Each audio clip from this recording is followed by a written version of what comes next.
ഈ സ്റ്റോറി നിങ്ങൾക്ക് ഇഷ്ടപ്പെട്ടാൽ സബ്സ്ക്രൈബ് ചെയ്യുക. 60.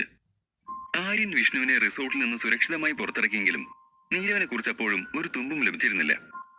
ആ സമയത്ത് നീരവനെ കണ്ടെത്താൻ വിഷ്ണുവിന്റെ സഹായം തേടാനും ആര്യന് പറ്റുമായിരുന്നില്ല.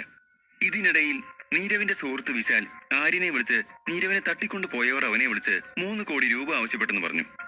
തനിക്കെതിരെ വീണ്ടും എന്തോ വലിയ ഗൂഢാലോചന നടക്കുന്നുണ്ടെന്ന് ആര്യന് മനസ്സിലായി.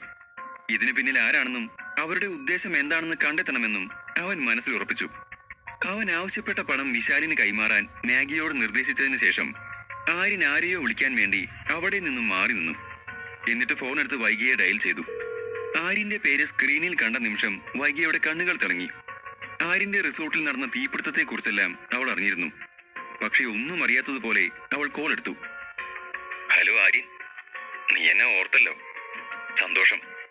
അവളുടെ സംസാരത്തിലെ കൊഞ്ചൽ അവഗണിച്ച് ആര്യൻ പറഞ്ഞു, വൈഗ, എനിക്ക് വേണ്ടി നീ ഒരു കാര്യം ചെയ്യണം. ഇത്തവണ നീ എന്നെ നിരാശപ്പെടുത്തില്ലെന്ന് ഞാൻ പ്രതീക്ഷിക്കുന്നു. വൈഗ അപ്പോൾ വളരെ ഗൗരവത്തോടെ പറഞ്ഞു, ആര്യൻ, കഴിഞ്ഞ തവണ എനിക്ക് നീ പറഞ്ഞ കാര്യം ചെയ്തു തരാൻ കഴിഞ്ഞില്ല. എന്നാൽ ഇത്തവണ അങ്ങനെയൊന്നും ഉണ്ടാവില്ല. നിനക്ക് എന്താണ് വേണ്ടതെന്ന് എന്നോട് പറ. ആര്യൻ അവളോട് പറഞ്ഞു, എന്റെ സുഹൃത്ത് നീരവനെ കാണാനില്ല.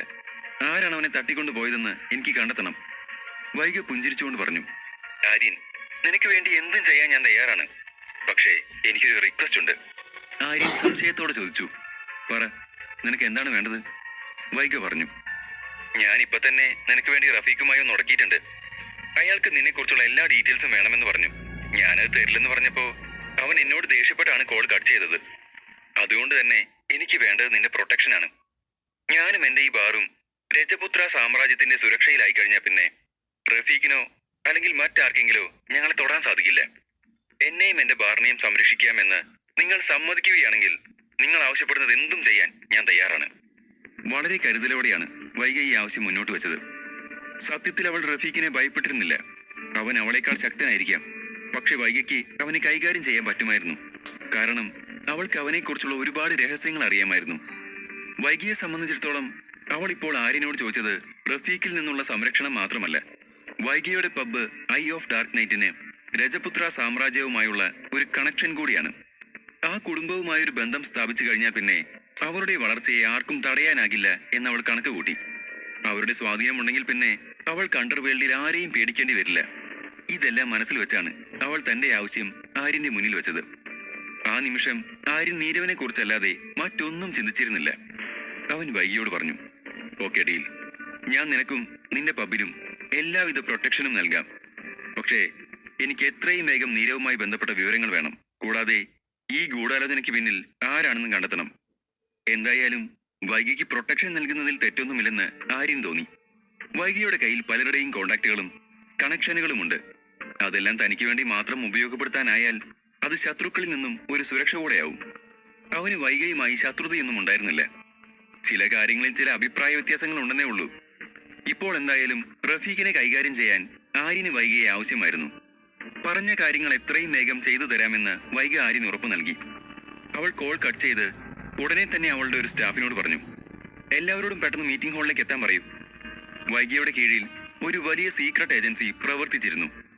അവരെല്ലാം ആ ഫീൽഡിൽ പരിശീലനം നേടിയവരായിരുന്നു. ഏതാനും മിനിറ്റുകൾക്കുള്ളിൽ വൈഗ തന്നെ മുഴുവൻ ടീമിനെയും അഭിസംബോധന ചെയ്തുകൊണ്ട് പറഞ്ഞു, ഞാൻ നിങ്ങളുടെ എല്ലാവരുടെയും ഫോണിലേക്ക് ഒരു ഫോട്ടോ അയച്ചിട്ടുണ്ട്. ഈ പയ്യൻ കൊച്ചിയിലെ വിദ്യാവർഷിണി കോളേജിലാണ് പഠിക്കുന്നത്. നീരവ് എന്നാണ് ഇവന്റെ പേര്. ഇവനെ ഇപ്പൊ കാണാനില്ല. അവനെ തട്ടിക്കൊണ്ടു പോയതിനു പിന്നിൽ ഫാക്ടറി ഓഫ് കില്ലേഴ്സ് ഉടമയായ അധോലോക നായകൻ റഫീഖോ അല്ലെങ്കിൽ R&R കൺസ്ട്രക്ഷൻ കമ്പനിയുടെ ഉടമ രാഹുലോ ആണെന്ന് എനിക്ക് സംശയമുണ്ട്. ഇനി അതൊന്നുമല്ലാതെ വേറെ ആരെങ്കിലും ആവാനും സാധ്യതയുണ്ട്. നിങ്ങൾ ഇപ്പോൾ തന്നെ എല്ലായിടത്തും അന്വേഷിക്കണം. എനിക്ക് എത്രയും പെട്ടെന്ന് ഇവനെ കുറിച്ചുള്ള വിവരങ്ങൾ വേണം. ഇക്കാര്യം അതീവ രഹസ്യമായും സൂക്ഷ്മമായും വേണം ചെയ്യാൻ. നമ്മൾ അവനെ അന്വേഷിക്കുന്നുണ്ടെന്ന് മറ്റാരും അറിയാൻ പാടില്ല. എല്ലാവരും ശരിയെന്ന് മൂളിക്കൊണ്ട് അവിടെ നിന്നും പോയി. വൈകിയുടെ സീക്രട്ട് ഏജൻസി അതിന്റെ കൃത്യതയുള്ള ജോലികൾ കാരണം വളരെ പ്രശസ്തമായിരുന്നു. അല്പസമയത്തിനുള്ളിൽ തന്നെ അവർ കൊച്ചി നഗരത്തെ മുഴുവൻ വ്യത്യസ്ത പ്രദേശങ്ങളായി തിരിച്ചു. ടീമിലെ ഓരോ വ്യക്തിക്കും ഒരു പ്രത്യേക പ്രദേശത്തിന്റെ ഉത്തരവാദിത്വം നൽകി. അവർ തങ്ങളുടെ നിയുക്ത സോണുകൾക്കുള്ളിലെ എല്ലാ ചലനങ്ങളും നിരീക്ഷിച്ചുകൊണ്ടിരുന്നു. ആ വ്യക്തികൾക്ക് താഴെ അതിലും വലിയൊരു ടീമുണ്ടായിരുന്നു. പുറമേ നിന്ന് ചെറുതെന്ന് തോന്നിക്കുന്ന ഐ ഓഫ് ഡാർക്ക് നൈറ്റിനുള്ളിൽ വലിയൊരു നെറ്റ്വർക്ക് തന്നെ പ്രവർത്തിക്കുന്നുണ്ടായിരുന്നു. ഇന്റർനെറ്റിന്റെ ഡാർക്ക് വെബ് പോലെ വൈകിയുടെ നെറ്റ്വർക്കിനെ അങ്ങനെ എളുപ്പത്തിൽ കണ്ടുപിടിക്കാൻ പറ്റില്ലായിരുന്നു. വൈഗയുടെ എല്ലാ സ്റ്റാഫുകളും അവരുടെ സ്ലീപ്പിംഗ് സെല്ലുകൾ സജീവമാക്കി. അവർ ഇതുവരെ നടത്തിയ എല്ലാ പ്രോജക്റ്റുകളെക്കാളും വളരെ ഇമ്പോർട്ടന്റ് ആണ് ഇതെന്ന് വൈഗ അവരെ നിരന്തരം ഓർമ്മപ്പെടുത്തിക്കൊണ്ടിരുന്നു. വൈഗയ്ക്ക് ഇത് ചെയ്യുന്നതിന് നിരവധി കാരണങ്ങളുണ്ടായിരുന്നു. ആര്യന്റെ മുമ്പിൽ തന്റെ ശക്തി കാണിക്കാൻ അവൾ ആഗ്രഹിച്ചു. അവൾക്ക് താൻ എത്രത്തോളം പ്രയോജനകരമാണെന്ന് അവനെ മനസ്സിലാക്കിക്കണം എന്നുണ്ടായിരുന്നു. അവളുടെ നെറ്റ്വർക്ക് ഏറ്റവും ശക്തവും വളരെ വേഗതയേറിയതുമായിരുന്നു. ഇതിനു മുമ്പത്തെ സംഭവങ്ങളിൽ നിന്ന് തന്നെ ആര്യന് സ്വന്തമായൊരു സീക്രട്ട് ഏജൻസി സംവിധാനമുണ്ടെന്ന് അവൾ മനസ്സിലാക്കിയിരുന്നു. അതുകൊണ്ട് തന്നെ അവളുടെ ഏജൻസി അതിനേക്കാൾ കാര്യക്ഷമവും പ്രാപ്തിയുള്ളതുമാണെന്ന് അവൾക്ക് തെളിയിക്കേണ്ടതുണ്ട്. അങ്ങനെ തെളിയിച്ചു കഴിഞ്ഞാൽ രജപുത്ര കുടുംബത്തിന്റെ പ്രീതി തനിക്ക് പിടിച്ചുപറ്റാൻ സാധിക്കും എന്ന് അവൾ കണക്കുകൂട്ടി. അവർ ഒരുപാട് വേരുകളുള്ള, ഒരുപാട് സ്വാധീനമുള്ള കുടുംബമാണ്. അപ്പോൾ അവരുമായുള്ള ബന്ധം തന്നെ ഭാവിയിൽ ഒരുപാട് ഉയരങ്ങളിലെത്താൻ സഹായിക്കുമെന്ന് വൈഗ ചിന്തിച്ചു. സ്റ്റാർ മൂൺ റിസോർട്ടിന് പുറത്ത് പോലീസും ആംബുലൻസും മാധ്യമങ്ങളും തടിച്ചുകൂടി. അവർ റിസോർട്ടിന് ചുറ്റും വളഞ്ഞിരുന്നു.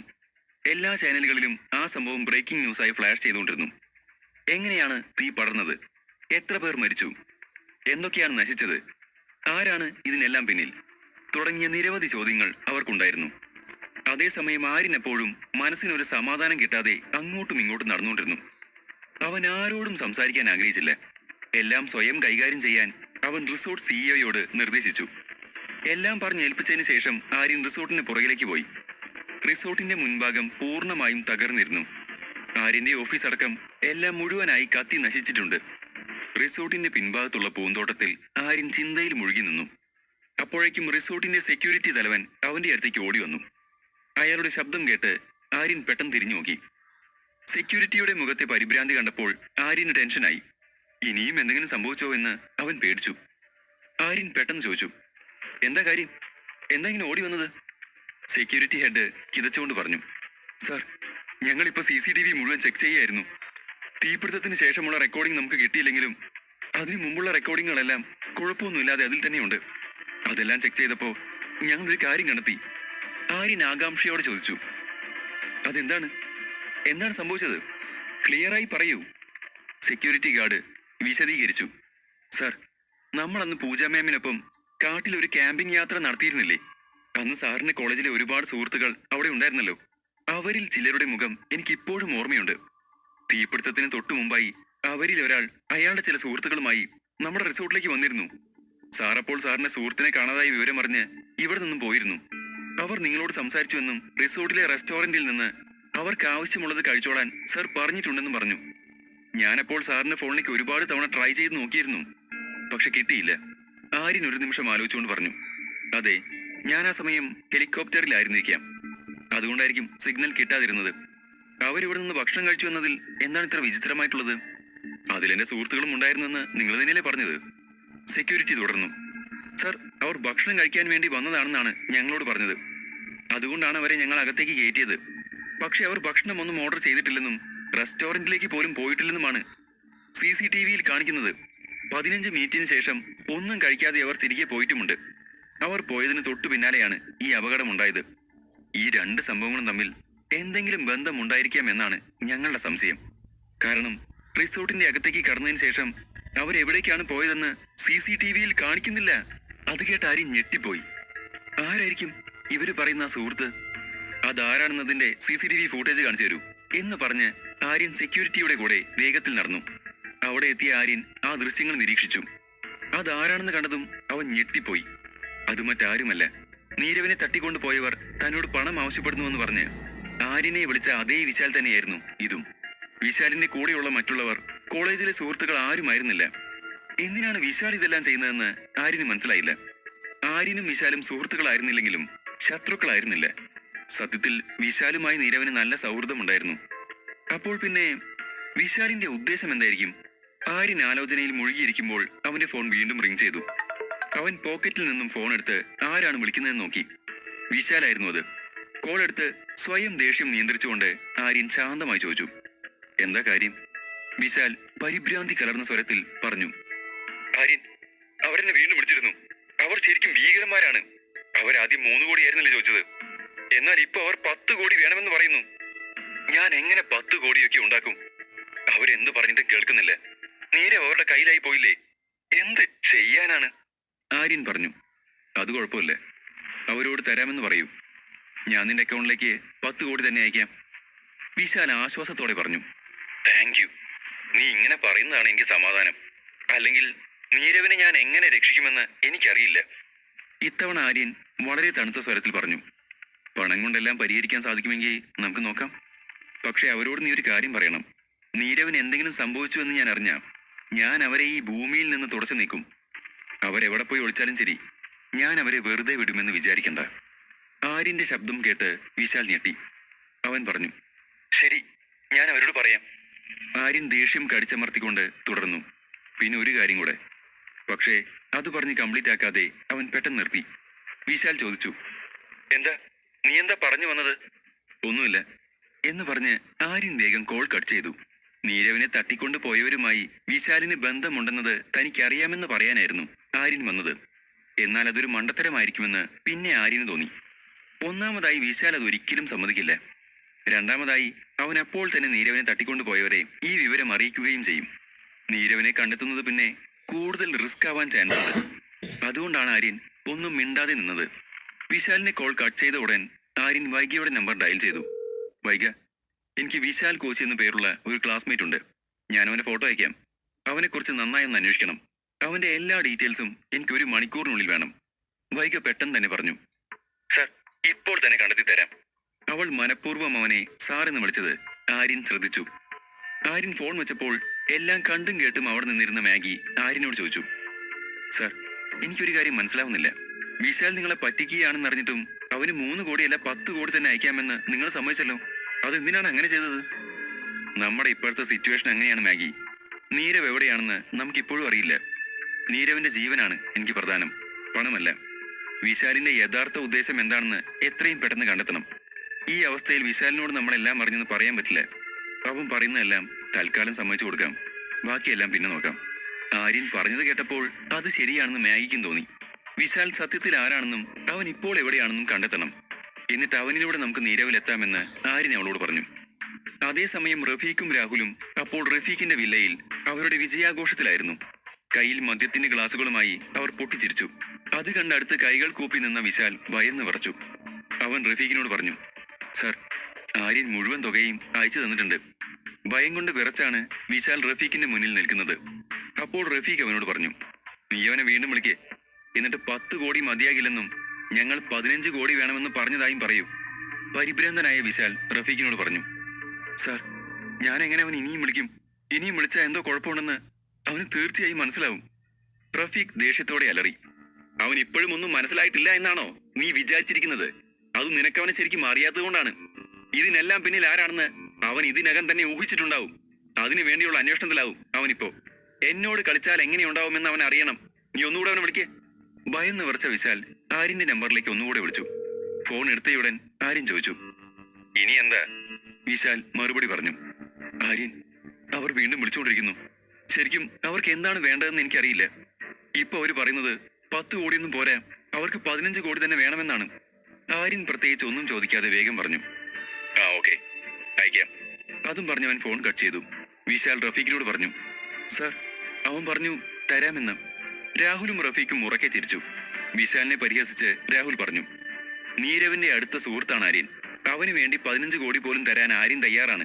നിന്നെയാണ് ഞങ്ങൾ തട്ടിക്കൊണ്ട് പോന്നിരുന്നെങ്കിലോ 50,000 പോലും ആരും തരില്ലായിരുന്നു. ശരിയല്ലേ?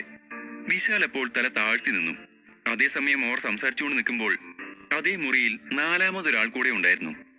അയാളുടെ വിരലുകൾ ഒരു ലാപ്ടോപ്പിലൂടെ അതിവേഗം നീങ്ങി. അവന്റെ കണ്ണുകൾ അവരെ സൂക്ഷിച്ചു നോക്കിക്കൊണ്ടിരുന്നു. ആരാണ് അയാൾ? വിശാലിന്റെ ശത്രുവോ അതോ മിത്രമോ? നീരവെവിടെ? 61. റഫീഖും രാഹുലും ആര്യനെ ബ്ലാക്ക്മെയിൽ ചെയ്യുകയായിരുന്നു. നീരവിനെ തട്ടിക്കൊണ്ടു പോയതിനു ശേഷം പകരമായി അവർ ആര്യനോട് മൊത്തം 15 കോടി ആവശ്യപ്പെട്ടു. പക്ഷെ അവരത് നേരിട്ടായിരുന്നില്ല ചോദിച്ചത്. ആര്യന്റെയും നീരവിന്റെയും ക്ലാസ്മേറ്റായ വിശാലിനെ കൊണ്ടാണ് അവരത് ചെയ്യിപ്പിച്ചത്. റഫീഖിന്റെ വില്ലയിൽ വിശാൽ അവരുടെ മുന്നിൽ പേടിച്ച് വിറച്ചു നിന്നു. രാഹുൽ അവനെ പരിഹസിച്ചുകൊണ്ടിരുന്നു. ഇടയ്ക്ക് അവൻ വിശാലിനെ കളിയാക്കിക്കൊണ്ട് പറഞ്ഞു, നീരവിന്റെ ജീവന്റെ വില നീ കേട്ടില്ലേ? 15 കോടി രൂപ. നിന്നെയൊക്കെ കൊല്ലുമെന്ന് പറഞ്ഞാരെങ്കിലും ആരെങ്കിലും വല്ലതും കൊണ്ടുവന്ന് തരുമോ? അവസ്ഥ. വിശാൽ അതിനൊന്നും മറുപടി പറയാതെ തല കുനിച്ചുകൊണ്ട് നിന്നു.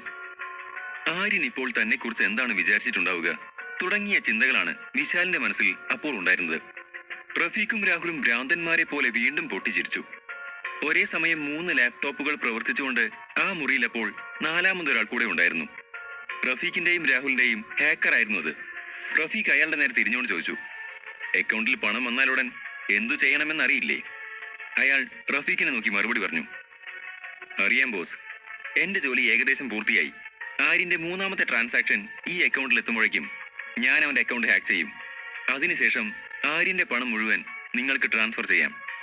റഫീഖ് അവന്റെ അടുത്ത് ചെന്ന് തോളിൽ തട്ടിക്കൊണ്ട് പറഞ്ഞു, ഈ ജോലി നീ നന്നായി ചെയ്ത 10 കോടി രൂപ ഞാൻ നിനക്ക് പ്രതിഫലം തരും. നീ ചെയ്തു തരുന്ന ഉപകാരം അത്രയും വലുതാണ്. അയാൾ സന്തോഷത്തോടെ പറഞ്ഞു, ബോസ്, നിങ്ങളൊരു വലിയ മനുഷ്യനാണ്. പുറകിൽ നിന്ന് ചിരിച്ചുകൊണ്ട് രാഹുലും പറഞ്ഞു, അവൻ പറഞ്ഞ ശരിയാ, നിങ്ങളൊരു ബുദ്ധിമാൻ തന്നെയാണ്. നിങ്ങളുടെ പ്ലാനിങ് ശരിക്കും ഒരു സംഭവമാണ്. റഫീഖ് ഭായ്, ഈ ഗെയിമിൽ നിങ്ങൾ ആര്യനെ തോൽപ്പിച്ചു. അവനൊരു സൂപ്പർ ജീനിയസ് ആണെന്നായിരുന്നു അവന്റെ വിചാരം. നിങ്ങളുടെ ഫാക്ടറിയിലെ മുഴുവൻ സിസ്റ്റത്തെയും തകർക്കാൻ അവനൊരു ഹാക്കറെ കൂട്ടുപിടിച്ചു. എന്നാൽ ഇപ്പോൾ നിങ്ങൾ അതേ തന്ത്രം അവന് നേരെ പ്രയോഗിക്കുന്നു. അത് തിരിച്ചറിയുമ്പോഴേക്കും അവനൊരു ഭിക്ഷക്കാരനായിട്ടുണ്ടാവും. നിങ്ങളെ ഞാൻ സമ്മതിച്ചിരിക്കുന്നു. രാഹുലിന്റെ പുകഴ്ത്തലിൽ സന്തുഷ്ടനായ റഫീഖ് പറഞ്ഞു, അല്ലെങ്കിലും ആ ചെറിയ പയ്യൻ എന്താണ് വിചാരിച്ചത്? അവന്റെ ശക്തിയെക്കുറിച്ച് അറിയാഞ്ഞിട്ടാണ്. ഈ ഹാക്കറിന്റെ ട്രംപ് കാർഡാണ്. ഞാൻ വളരെ അപൂർവമായി മാത്രമേ ഇവനെ ഉപയോഗിക്കാറുള്ളൂ. ഉപയോഗിച്ചാൽ പിന്നെ ഇവനെ തോൽപ്പിക്കാൻ ആർക്കും സാധിക്കില്ല. ഏത് വലിയ ടെക്നോളജിയും എന്റെ കയ്യിലുണ്ടെന്ന് അവൻ അറിയട്ടെ.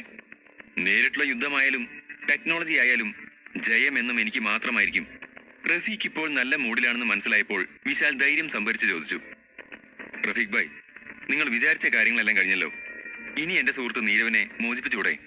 റഫീഖ് എന്തെങ്കിലും പറയുന്നതിന് മുൻപ് രാഹുൽ വിശാലിനോട് പറഞ്ഞു, നീ നിന്റെ കാര്യം മാത്രം നോക്കിയാൽ മതി. ഞങ്ങൾ അവനെ മോചിപ്പിക്കുമോ ഇല്ലയോ എന്നതൊന്നും നീ അറിയണ്ട. അപ്പോൾ റഫീഖ് രാഹുലിനെ സമാധാനിപ്പിച്ചുകൊണ്ട് പറഞ്ഞു, നീ എന്തിനാണ് അവനിങ്ങനെ വഴക്ക് പറയുന്നത്? അവനിപ്പോ നമ്മുടെ കൂടെയല്ലേ ജോലി ചെയ്യുന്നത്. അവനെ നമ്മളിൽ ഒരാളായി കണക്കാക്ക്. എന്നിട്ട് വിശാലിനെ നേരെ തിരിഞ്ഞ് റഫീഖ് പറഞ്ഞു, നിന്റെ സുഹൃത്തുമായി ഞങ്ങൾക്ക് യാതൊരു ശത്രുതയുമില്ല. ആര്യനുമായുള്ള പ്രശ്നം തീർത്തു കഴിഞ്ഞാൽ ഞങ്ങൾ നീരവനെ വിട്ടയക്കും. ഇത് കേട്ട് വിശാൽ പറഞ്ഞു, വളരെ നന്ദി റഫീഖ് ഭായ്, നിങ്ങൾ അത്ര ക്രൂരനല്ലെന്ന് എനിക്ക് അറിയാമായിരുന്നു. വിശാലിന്റെ വാക്കുകൾ കേട്ട് റഫീഖ് ചിരിച്ചു. പക്ഷെ വിശാലിന്റെ ഉള്ളിൽ നല്ല ദേഷ്യമുണ്ടായിരുന്നു. അവൻ അവരോട് വല്ലാത്ത വെറുപ്പ് തോന്നി. പക്ഷെ അവനത് പ്രകടിപ്പിച്ചില്ല. ഇയാളെ പോലെയുള്ള ആളുകളുമായി ശത്രുതയുണ്ടാക്കി വെറുതെ നീരവനെ കൂടെ ഈ പ്രശ്നത്തിൽ ചാടിച്ചതിന് വിശാലിന് ആര്യനോട് ദേഷ്യം തോന്നി. അപ്പോഴാണ് വിശാലിന്റെ ഫോണിൽ ഒരു മെസ്സേജ് വന്നത്. 15 കോടിയാണ് ആര്യൻ അവന്റെ അക്കൗണ്ടിലേക്ക് അയച്ചത്. പണം ലഭിച്ചതായി വിശാൽ റഫീഖിനെ അറിയിച്ചു. അപ്പോൾ റഫീഖ് ലാപ്ടോപ്പുമായിരിക്കുന്ന ആളുടെ നേരെ തിരിഞ്ഞു.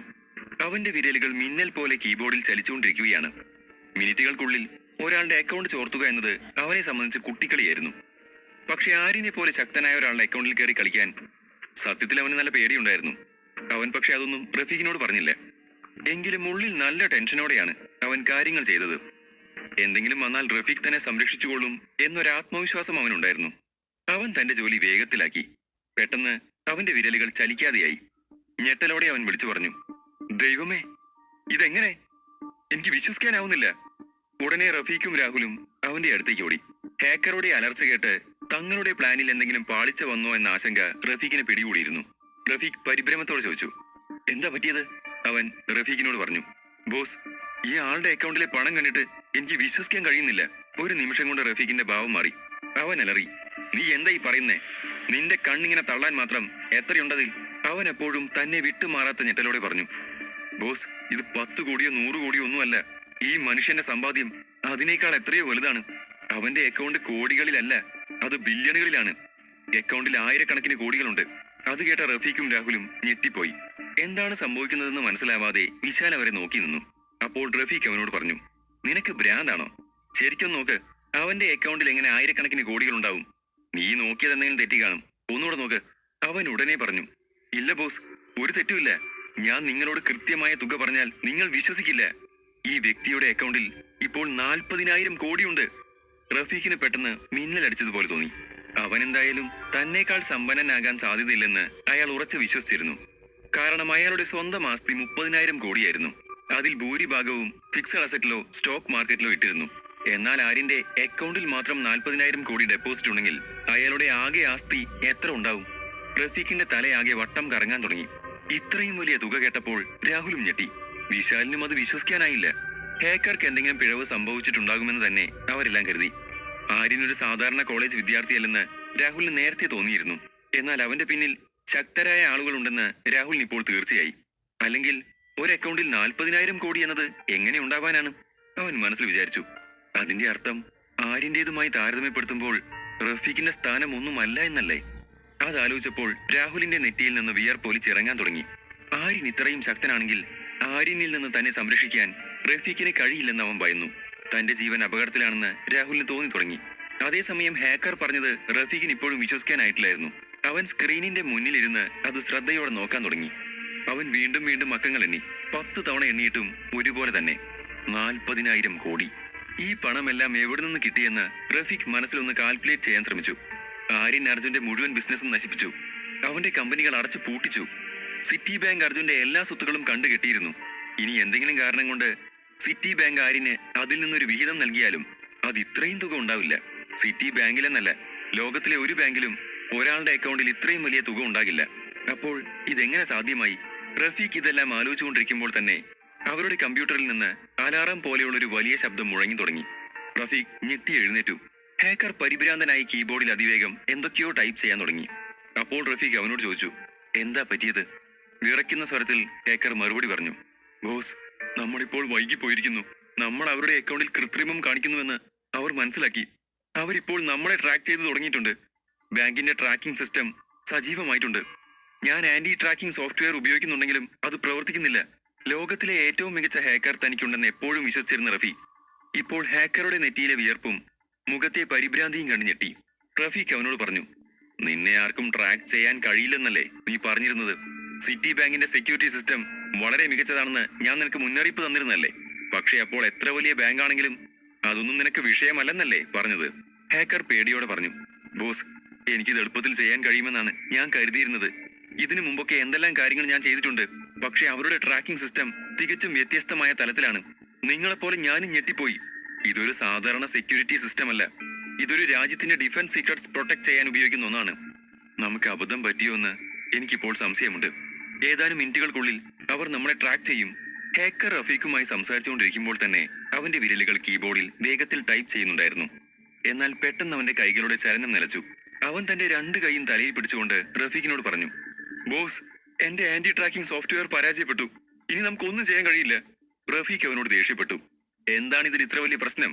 ഇന്റർനെറ്റ് കണക്ഷൻ കട്ട് ചെയ്യുക, കമ്പ്യൂട്ടർ ഷട്ട് ഓഫ് ചെയ്യുക, പിന്നെ അവരെങ്ങനെ നമ്മളെ ട്രാക്ക് ചെയ്യും? ഹാക്കർ റഫീഖിനോട് പറഞ്ഞു, ബോസ്, അങ്ങനെ ചെയ്യുന്നത് കൊണ്ട് യാതൊരു പ്രയോജനവുമില്ല. സത്യത്തിൽ അത് നമ്മളെ അവർക്ക് വേഗത്തിൽ കണ്ടെത്താൻ സഹായകമാവുകയാണ് ചെയ്യുക. ഇത്രയും കാലം എന്റെ ഐഡന്റിറ്റി മറച്ചു വെച്ചാണ് ഞാൻ ഇതെല്ലാം ചെയ്തത്. പക്ഷെ ഇപ്പൊ അതെല്ലാം വെറുതെ ആവുകയാണ്. റഫീഖും ഹാക്കറും സംസാരിച്ചുകൊണ്ടിരുന്നപ്പോൾ പെട്ടെന്ന് ലാപ്ടോപ്പ് സ്ക്രീൻ പൂർണ്ണമായും വൈറ്റ് കളറായി മാറി.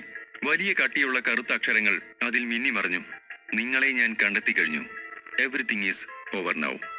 ഹാക്കറുടെ കൈകളും കാലുകളും വിറയ്ക്കാൻ തുടങ്ങി. അവന് പിന്നിൽ സംഭവിക്കുന്നതെല്ലാം നോക്കി ഒരു പ്രതിമ പോലെ തണുത്തുറഞ്ഞ രാഹുൽ നിന്നു. റഫീഖ് സ്ക്രീനിലേക്ക് വിടർന്ന കണ്ണുകളോടെ നോക്കി. അവിടെ വ്യക്തമായി എഴുതിയിരിക്കുന്നു, ഗെയിം ഇസ് ഓവർ.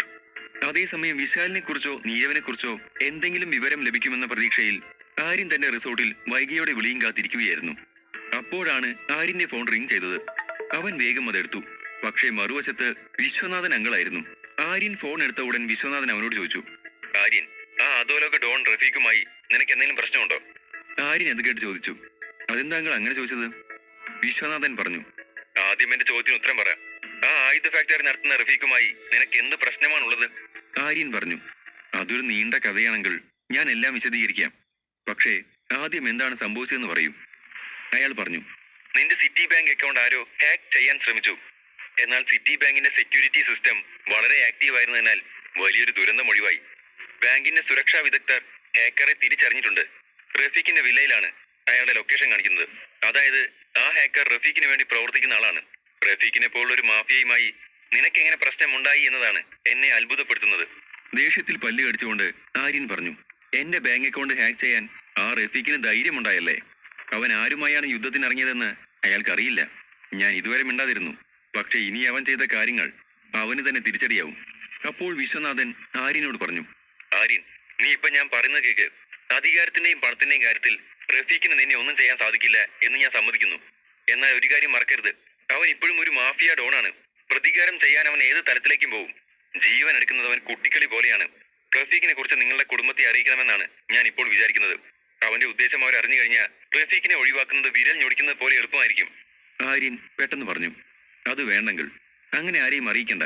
ഇതെന്റെ പ്രശ്നമാണ്, ഞാൻ തന്നെ പരിഹരിച്ചോളാം. അത് പറഞ്ഞ് ആര്യൻ ഫോൺ കട്ട് ചെയ്തു.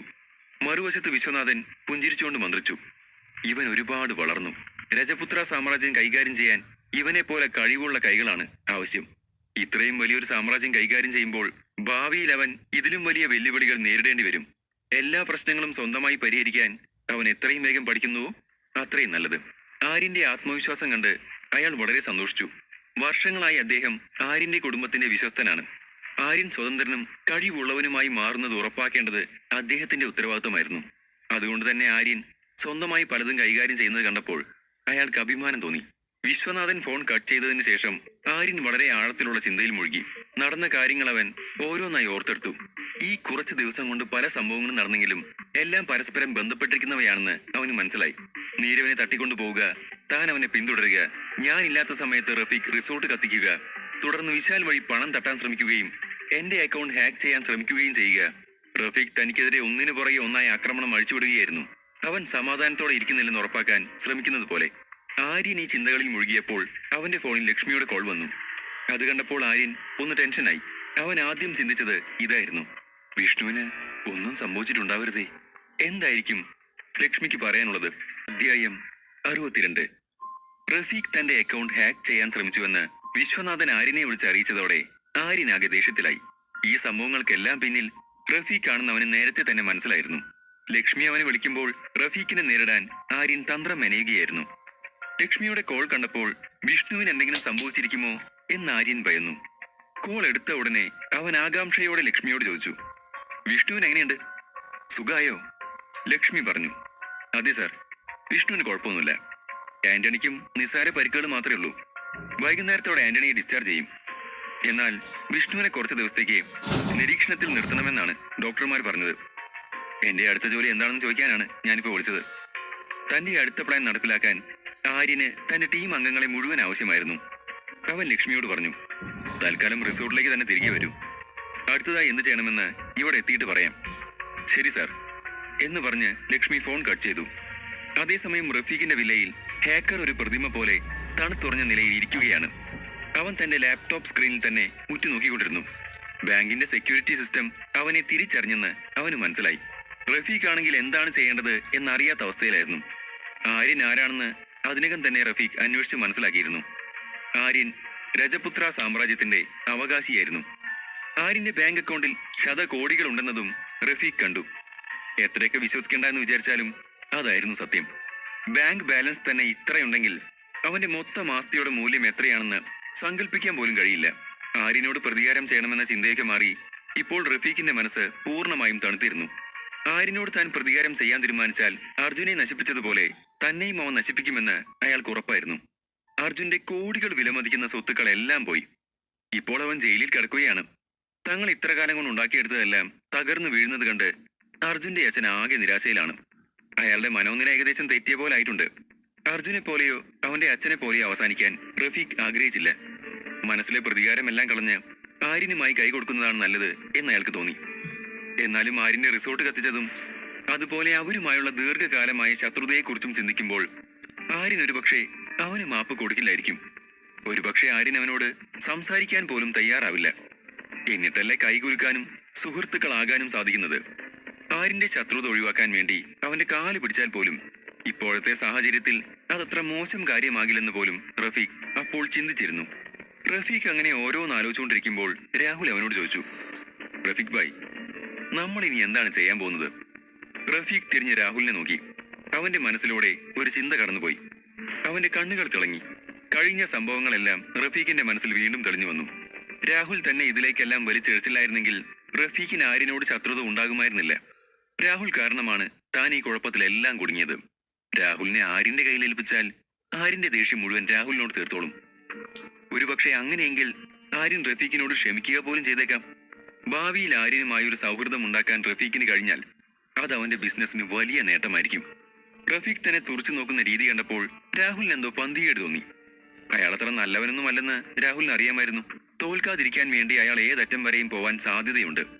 റഫീഖിന്റെ കണ്ണുകളിലെ അപകടകരമായ ഭാവം കണ്ടപ്പോൾ റഫീഖ് ഇനി അവനെ പിന്തുണയ്ക്കാൻ പോകുന്നില്ലെന്ന് രാഹുലിന് മനസ്സിലായി. ആര്യന്റെ ശക്തിയും സമ്പത്തും കണ്ട റഫീഖ് പേടിച്ചിട്ടുണ്ടാകുമെന്ന് രാഹുൽ മനസ്സിൽ കരുതി. ഇയാൾ തന്നെ ഒറ്റ കൊടുക്കാനും ചാൻസ് ഉണ്ട്. കുറച്ച് നിമിഷങ്ങൾ കൊണ്ട് രാഹുലിന്റെ മനസ്സിലൂടെ പലതരം ചിന്തകൾ ഓടിക്കൊണ്ടിരുന്നു.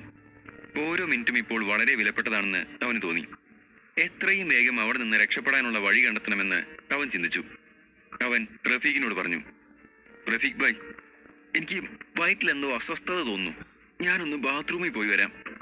റഫീഖ് വെറുപ്പ് കലർന്ന മുഖത്തോടെ പറഞ്ഞു. നിനക്ക് പോണെങ്കിൽ നീ പോയിക്കോ, എന്തിനാ എന്നോട് പറയുന്നത്? ഒരു പ്രശ്നം വന്നപ്പോഴേക്കും വയറുവേദന വരെ വന്നു. ഒട്ടും ധൈര്യമില്ലല്ലോ നിനക്ക്. മറുപടി ഒന്നും പറയാതെ രാഹുൽ അവിടെ നിന്നും വേഗം പോയി.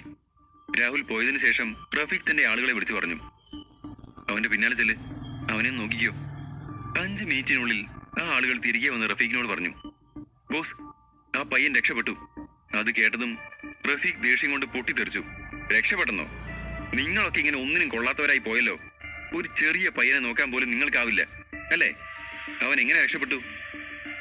അവരിൽ ഒരാൾ റഫീഖിനോട് പറഞ്ഞു, ബോസ്, അവൻ ഞങ്ങളുടെ തൊട്ട് മുന്നിലൂടെയാണ് ബാത്റൂമിലേക്ക് കയറിപ്പോയത്.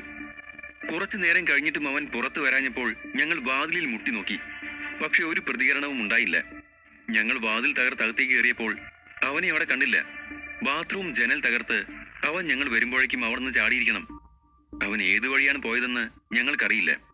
റഫീഖ് ദേഷ്യത്തോടെ അലറി. ഛേ, നിങ്ങൾ അപ്പോൾ തന്നെ അവന്റെ പിന്നാലെ പോകേണ്ടതായിരുന്നു. ഇനിയും എന്താണ് നിങ്ങൾ ഇവിടെ നിൽക്കുന്നത്? പോയി എങ്ങനെയെങ്കിലും അവനെ പിടിക്കാൻ നോക്ക്. നിങ്ങൾ അവനെ പിടികൂടിയില്ലെങ്കിൽ ഞാൻ നിങ്ങളെ കൊല്ലും. റഫീഖ് അത് പറഞ്ഞ ഉടൻ തന്നെ അവർ വളരെ വേഗത്തിൽ അവനെ തിരയാൻ പുറത്തേക്ക് ഇറങ്ങി. അപ്പോൾ റഫീഖ് സോഫയിലിരുന്ന് തലയിൽ കൈവച്ച് അല്പനേരം ആലോചിച്ചു. എന്നിട്ട് വിശാലിനെ നോക്കി പറഞ്ഞു, വിശാലേ, നീ ഇപ്പൊ തന്നെ ഹോസ്റ്റലിലേക്ക് തിരികെ പൊയ്ക്കോ. നിന്റെ സുഹൃത്ത് നീരവിനെയും നിന്റെ കാമുകിയെയും ഞാൻ വെറുതെ വിടാം. നീ എനിക്കായി ഒരു കാര്യം ചെയ്താൽ മതി. ഇതെല്ലാം ഒരു തെറ്റിദ്ധാരണയുടെ പുറത്ത് സംഭവിച്ചതാണെന്ന് ആര്യനോട് പറയണം. അവനോട് എനിക്ക് ശത്രുതയൊന്നുമില്ല. ഞാൻ നീരവനെ തട്ടിക്കൊണ്ട് പോകുന്നത് കൊണ്ടല്ലേ ഇതെല്ലാം ഉണ്ടായത്. അവനെ ഞാനൊരു പോറൽ പോലും ഏൽപ്പിക്കാതെ തിരിച്ചയക്കാം. ഇനി ഒരിക്കലും ഞാൻ ആര്യന്റെ വഴിയിൽ വരില്ലെന്ന് അവനോട് പറയണം. വിശാൽ റഫീഖിനെ നോക്കി അത്ഭുതത്തോടെ നിന്നു. കാര്യങ്ങളെല്ലാം എത്ര പെട്ടെന്നാണ് മാറിയത് എന്നാണ് വിശാൽ ആലോചിച്ചത്. റഫീഖ് നീരവനെ വെറുതെ വിടുക മാത്രമല്ല, ആര്യനോട് മാപ്പ് ചോദിക്കാനും പറഞ്ഞല്ലോ. ഇതുവരെ ആര്യനെ വെല്ലുവിളിച്ചുകൊണ്ട് ഇവിടെ ഇരുന്ന ആളെയല്ല ഇപ്പോൾ റഫീഖ്. റഫീഖ് നീരവനെ തട്ടിക്കൊണ്ടുപോയ രീതിയും ഈ വില്ലയിലെ അവന്റെ സാമ്രാജ്യവും കണ്ടതോടെ റഫീഖ് ശക്തനായൊരു ഡോണാണെന്ന് വിശാൽ മനസ്സിലാക്കിയിരുന്നു. ഇപ്പോഴിതാ ആ ഡോൺ ആര്യന്റെ മുമ്പിൽ വെറും എലിക്കുട്ടിയായി മാറിയിരിക്കുന്നു. റഫീഖിനെ പോലെ ഒരു ഡോൺ ഇത്ര പേടിക്കണമെന്നുണ്ടെങ്കിൽ ആര്യന്റെ ശക്തിയും സ്വാധീനവും എത്രത്തോളമായിരിക്കും എന്നാണ് വിശാൽ ചിന്തിച്ചത്. അപ്പോൾ വിശാലിനും പേടി തോന്നി തുടങ്ങിയിരുന്നു. ശക്തനായൊരു മാഫിയ ഡോൺ കീഴടങ്ങി ഇവിടെ നിന്ന് ഓടിപ്പോയി. താൻ മനസ്സോടെയോ ഇഷ്ടപ്പെടാതെയോ ആണെങ്കിലും ഈ ഗൂഢാലോചനയുടെ ഭാഗമായിരുന്നു. അത് കാരണം താനും ആര്യന്റെ നോട്ടപ്പുള്ളിയായിരിക്കുമെന്ന് വിശാൽ ചിന്തിച്ചു. റഫീഖിന്റെ നിർബന്ധത്തെ തുടർന്നാണ് വിശാൽ റിസോർട്ടിന് തീയിട്ടത്. അതിന് ആര്യൻ ഒരിക്കലും തന്നോട് പോർക്കില്ലെന്ന് വിശാലിന് തോന്നി. ആര്യന്റെ റിസോർട്ട് കത്തിക്കാൻ റഫീഖിന്റെ ആളുകളുടെ കൂടെ പോയില്ലെങ്കിൽ നീരവിനെ കൊല്ലുമെന്ന് ഭീഷണിപ്പെടുത്തി റഫീഖ് വിശാലിനെ ബ്ലാക്ക്മെയിൽ ചെയ്തിരുന്നു. നീരവിന്റെ പേര് പറഞ്ഞതുകൊണ്ട് മാത്രം വിശാൽ വഴങ്ങില്ലെന്നറിയാവുന്നതുകൊണ്ട് റഫീഖ് വിശാലിന്റെ കാമുകിയെ കൂടെ തട്ടിക്കൊണ്ടു പോയിരുന്നു. ആ സമയത്ത് വിശാലിന് അയാളെ അനുസരിക്കുകയല്ലാതെ മറ്റു മാർഗമില്ലായിരുന്നു. ഇപ്പോൾ ആര്യൻ തന്റെ അവസ്ഥ മനസ്സിലാക്കുമോ അതോ അവനോട് ദേഷ്യപ്പെടുമോ എന്ന് അവൻ ഉറപ്പില്ലായിരുന്നു. വിശാൽ ചിന്തയിൽ മുഴുകിയിരിക്കുന്നത് കണ്ട് റഫീഖ് വീണ്ടും ചോദിച്ചു, നീ എന്താ ഇപ്പോഴും ഇവിടെ നിൽക്കുന്നത്? പോയി ആര്യനോട് അതെല്ലാം തെറ്റിദ്ധാരണയാണെന്ന് പറയൂ. എനിക്ക് അവനോടൊരു ശത്രുതയില്ല. ഞാൻ ഇനി അവന്റെ സുഹൃത്തായിരിക്കുമെന്നും പറയൂ. വിശാൽ പറഞ്ഞു. ഓക്കെ റഫീഖ് ഭായ്, ഞാൻ ഇപ്പൊ തന്നെ പോവാം. എന്നിട്ട് കാര്യങ്ങളെല്ലാം ആര്യനോട് പറയാം. മറുവശത്ത് ആര്യൻ റിസോർട്ടിലിരുന്ന് തന്റെ അടുത്ത പ്ലാൻ എന്താണെന്ന് ആലോചിക്കുകയായിരുന്നു. അപ്പോഴാണ് അവന്റെ ഫോണിൽ വൈകിയുടെ കോൾ വന്നത്. ആര്യൻ വേഗം കോൾ എടുത്തു. അപ്പോൾ വൈഗ വളരെ വേഗത്തിൽ പറഞ്ഞു, ആര്യൻ, നിന്റെ സുഹൃത്തിനെ കണ്ടെത്തിയിട്ടുണ്ട്. കൊച്ചിക്ക് അടുത്തുള്ള ഒരു സ്ഥലത്ത് ഒരു ഗോഡൌണിൽ അവനെ ഒളിപ്പിച്ചിരിക്കുകയായിരുന്നു. എന്റെ ആളുകൾ അവനെ അവിടെ നിന്നും തിരികെ കൊണ്ടുവന്നു. ആര്യൻ ഒരു നിമിഷം മിണ്ടാനായില്ല. നീരവ് സേഫാണെന്നുള്ളത് അവനെ സംബന്ധിച്ച് ഏറ്റവും സന്തോഷകരമായ വാർത്തയായിരുന്നു. ആര്യൻ ആകാശത്തേക്ക് നോക്കി നിശബ്ദമായി ദൈവത്തിന് നന്ദി പറഞ്ഞു. എന്നിട്ട് വൈഗയോട് പറഞ്ഞു, താങ്ക് യു വൈഗ. ഇത്തവണ നീ ചെയ്തത് വളരെ വലിയൊരു കാര്യമാണ്. അതിന് നിന്നോട് എത്ര നന്ദി പറഞ്ഞാലും മതിയാവില്ല. ആര്യൻ അവളെ പുകഴ്ത്തുന്നത് കേട്ട് വൈഗ പതിഞ്ഞ സ്വരത്തിൽ മെല്ലെ പറഞ്ഞു, ആര്യൻ, സത്യത്തിൽ എന്റെ ആളുകളല്ല അവനെ രക്ഷിച്ചത്. തട്ടിക്കൊണ്ടു പോയവർ തന്നെ അവനെ വിട്ടയച്ചതാണ്. അവരെന്റെ ആളുകളുമായി ബന്ധപ്പെടുകയും നീരവ് അവിടെ ഒരു ഗോഡൌണിൽ ഉണ്ടെന്നും അവനെ വന്ന് കൊണ്ടുപോകണമെന്നും പറഞ്ഞു. വൈഗയുടെ വാക്കുകൾ ആര്യനെ ആകെ ഞെട്ടിച്ചു. ആകെ ആശയക്കുഴപ്പത്തിലായി അവൻ അവളോട് ചോദിച്ചു, തട്ടിക്കൊണ്ടു പോയവർ നിങ്ങളുടെ ആളുകളുമായി ബന്ധപ്പെട്ടെന്നോ? വൈഗ പറഞ്ഞു. അതെ ആര്യൻ, എന്താണ് സംഭവിക്കുന്നതെന്ന് എനിക്ക് മനസ്സിലാവുന്നില്ല. ഇത് റഫീഖ് ചെയ്താണെങ്കിൽ പിന്നെ എന്തിനാണ് അയാൾ ഇപ്പോൾ പിൻവാങ്ങുന്നത്? വൈഗയുടെ വാക്കുകളോട് ആര്യൻ പ്രതികരിച്ചില്ല. റഫീഖ് തനിക്കെതിരെ എന്ത് പുതിയ കളിയാണ് കളിക്കുന്നതെന്ന് ആലോചിച്ച് അവൻ ആകെ കുഴങ്ങി. ആര്യന്റെ നിശബ്ദത മനസ്സിലാക്കിയ വൈഗ പറഞ്ഞു, ഞാൻ നിന്റെ ഫ്രണ്ട് നീരവനെ ഉടൻ തന്നെ നിന്റെ അടുത്തേക്ക് കൊണ്ടുവരും. അതും പറഞ്ഞ് വൈഗ ഫോൺ കട്ട് ചെയ്തു. ആര്യൻ വീണ്ടും ചിന്തയിൽ മുഴുകി. അല്പം കഴിഞ്ഞപ്പോൾ വൈഗയുടെ കാർ റിസോർട്ടിലേക്ക് പ്രവേശിക്കുന്നത് അവൻ CCTVയിൽ കണ്ടു. കാർ വരുന്നത് കണ്ട് ആര്യൻ ഓഫീസിൽ നിന്നും പുറത്തേക്ക് ഓടി. ആര്യൻ എത്തുമ്പോൾ നീരവ് കാറിൽ നിന്നിറങ്ങി കത്തി നശിച്ച റിസോർട്ട് കണ്ട് ഞെട്ടി നിൽക്കുകയായിരുന്നു. ആര്യൻ ഓടി വന്നവനെ കെട്ടിപ്പിടിച്ചു. നീരവും ആകെ ഇമോഷണൽ ആയിപ്പോയി. അപ്പോഴാണ് വിശാൽ അടുത്തേക്ക് വരുന്നത് ആര്യൻ ശ്രദ്ധിച്ചത്. അവൻ വരുന്നത് ആര്യൻ ആദ്യം കണ്ടിരുന്നില്ല. അവൻ വൈഗയുടെ കൂടെയാണോ അതോ തനിച്ചാണോ വന്നതെന്ന് ആര്യന് മനസ്സിലായില്ല. വിശാലിനെ കണ്ട ആര്യൻ പറഞ്ഞു, അപ്പോൾ നീരവിനെ മോചിപ്പിക്കാൻ 15 കോടി കൊടുത്തോ? അപ്പോൾ ഭയം കൊണ്ട് വിറച്ച് വിശാൽ പറഞ്ഞു, ഇല്ല ഇല്ല ആര്യൻ, ഞാൻ എല്ലാം നിന്നോട് പറയാം. എന്നെ ഇതിലേക്ക് അവർ വലിച്ചഴച്ചാണ്. ഇതൊന്നും എന്റെ തെറ്റല്ല. ദയവായി ഞാൻ പറയുന്നത് കേക്ക്. നീരവും അവിശ്വസനീയതയോടെ വിശാലിനെ തന്നെ നോക്കിക്കൊണ്ടിരുന്നു.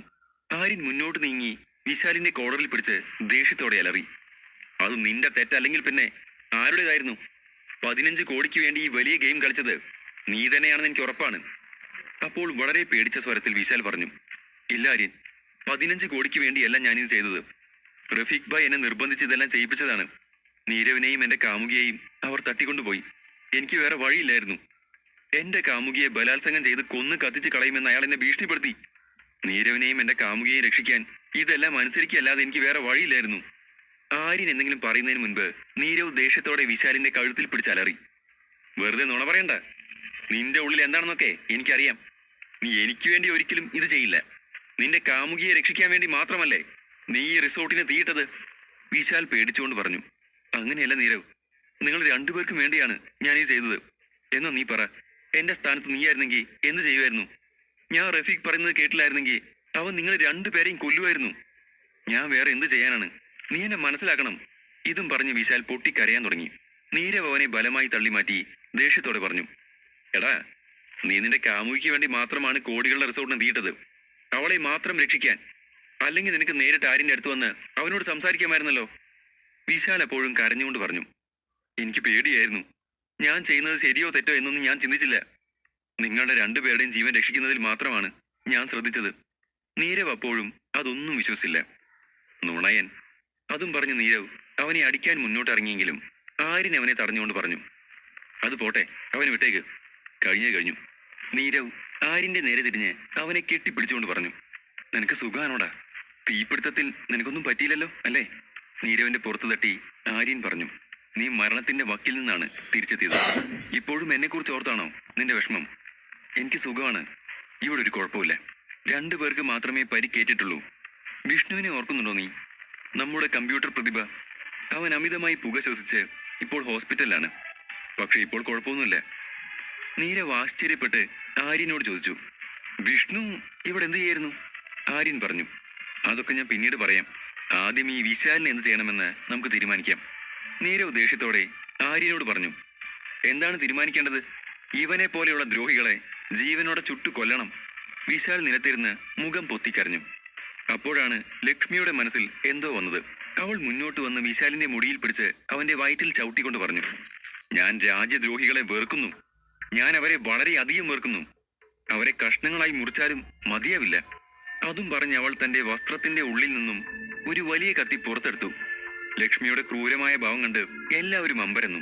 അവൾ വേഗം വായുവിലേക്ക് കൈ ഉയർത്തി. ലക്ഷ്മി എന്തിനായിരിക്കും പെട്ടെന്ന് വയലന്റ് ആയത്? റഫീഖ് ഭായ് നീ ആര്യന്റെ മിത്രമാവുമോ? 63. നീരവ് തിരിച്ചെത്തി. റഫീഖിന്റെ നിർദ്ദേശപ്രകാരമാണ് താൻ എല്ലാം ചെയ്തതെന്ന് വിശാൽ സമ്മതിച്ചു. പക്ഷെ ലക്ഷ്മി അപ്പോൾ വിശാലിനോട് പെട്ടെന്ന് ദേഷ്യപ്പെട്ടു.